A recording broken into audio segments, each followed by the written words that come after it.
satuan salinitas adalah jumlah total garam terlarut dalam 1 kilogram air laut. Satuan salinitas itu ada PSU, Particle Salinity Unit, dan PPT, part per thousand. Faktor-faktor penyebab salinitas antara lain evaporasi, presipitasi, aliran sungai, dan cairan es. Nah, nilai rata-rata salinitas laut dunia itu sekitar 35 part per thousand. Kira-kira gimana ya cara mengukur salinitas? Simak video ini So ya. how do we measure salinity? There are several methods for measuring salinity, and scientists will choose the method and equipment based on their research needs. But the most common method is to use a sensor that measures the electrical conductivity of the water, because the saltier the water, the better it gets at conducting electricity. But in terms of visualization, you can still think of salinity as the amount of salt in grams dissolved in a kilogram or liter of water. Nah teman-teman, salinitas itu ada 3 variasi, yaitu ada rendah, tinggi, dan stabil. Rendah itu biasanya terjadi di muara karena banyak air tawar. Yang kedua itu tinggi, biasanya terjadi di laut karena terjadi penguapan air laut. Yang ketiga itu stabil. Stabil itu biasanya dipengaruhi oleh curah hujan, aliran sungai, dan sirkulasi air. Komponen penyusun salinitas yang paling tinggi yaitu natrium. Natrium menyumbang sekitar 30% garam yang ada di laut, yang berperan sebagai penjaga tekanan osmotik di laut dan juga menjaga stabilitas kimia. Nah, tadi kan ada natrium yang merupakan salah satu komponen penyusun salinitas yang paling berlimpah. Selanjutnya ada klorida yang merupakan komponen penyusun paling dominan, yaitu sekitar 55% dari garam laut. Klorida ini stabil dan menjadi salah satu indikator utama dalam pengukuran salinitas menggunakan metode argentometri dan juga alat studi.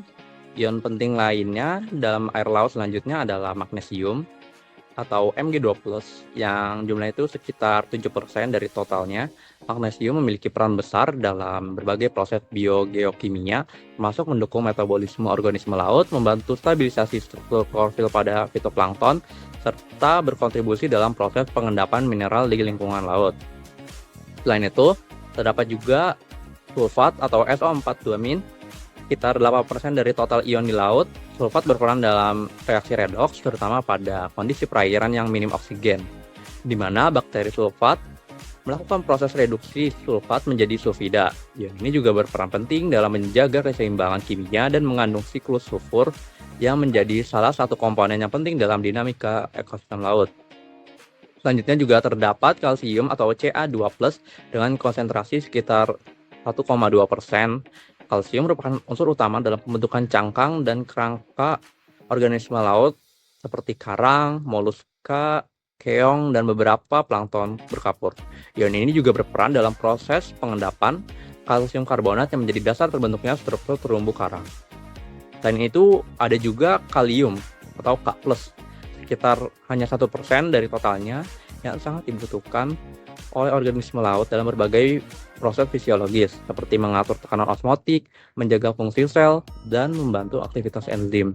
Meskipun jumlahnya ini lebih sedikit dibanding yang lain, kalium tetap menjadi elemen penting dalam menjaga keseimbangan kehidupan di ekosistem laut. Ini prinsip konservatif itu mengacu pada unsur utama di dasar laut, di mana ion utama itu nilainya selalu konstan, meskipun nilai salinitas di berbagai lokasi itu nilainya bervariasi. Dan dapat disebut konservatif karena ion tersebut tidak mudah diserap oleh organisme dan tidak mudah bereaksi secara kimia dan tidak mudah mengendap. Jadi artinya jika salinitas bertambah, maka ion tersebut bertambah dengan proporsi yang sama. Itu disebut sebaliknya. Jika salinitas nilainya berkurang, maka ion tersebut proporsinya berkurang secara sama. Oke, jadi kesimpulannya di air laut itu terdiri dari beberapa ion utama. Yang pertama ada natrium, klorida, magnesium, sulfat, kalsium, kalium, dan bikarbonat. Nah, ion tersebut itu proporsinya relatif stabil karena ada prinsip konservatif, dan juga nilai salinitas itu beragam di beberapa lokasi karena salah satunya dipengaruhi oleh faktor lingkungan. Oke, terima kasih sudah menonton video kami. Dadah.